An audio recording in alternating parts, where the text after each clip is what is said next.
Hello દોસ્તો, કરો રાજ studio follow, like.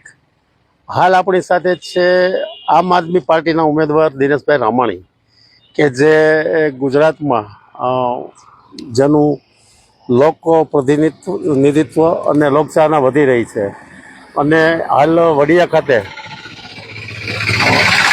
Vadia એકના ઉમેદવાર દિનેશભાઈ રામાણી, કે જેઓ આ ચૂંટણી લડી રહ્યા છે, તો આપણે એમની પાસેથી જાણવાનો પ્રયાસ કરશું કે ભાઈ શું એનો જે ગામ પ્રત્યેનો લગાવ છે, શું એમ છે, શું વિચારી રહ્યા છે ગામ પ્રત્યે, એ જાણવાનો પ્રયાસ કરીએ. તો કરો મિત્રો રાજ સ્ટુડિયો ફોલો, લાઈક. ચાલો મળીએ દિનેશભાઈ રામાણીને.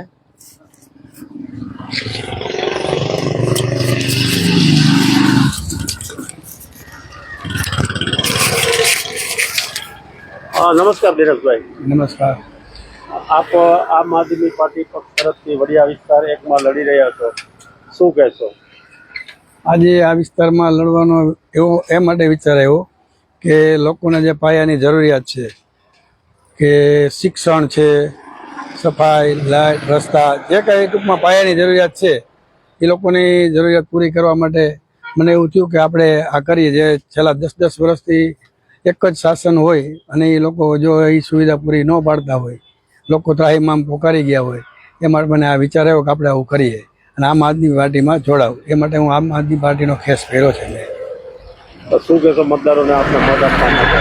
મતદારોને એવું કહું છું કે તમે મતદાન કરો, સારા વિચારો, કે તમારા એક ઓલા વિચારથી કરો કે તમારે કોને મત આપવો છે. તમારા મનથી વિચારી અને લોકોને, હું એમ નથી કે આને મત આપો, મને આપો. તમારા મનથી એવું વિચારો કે કોણ સારું, કોણ કામ કરી શકે, એવા લોકોને મત આપો.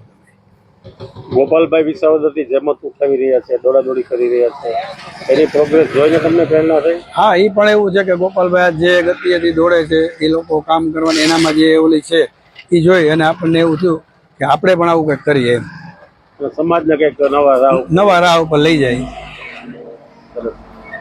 Dineshbhai, thank you.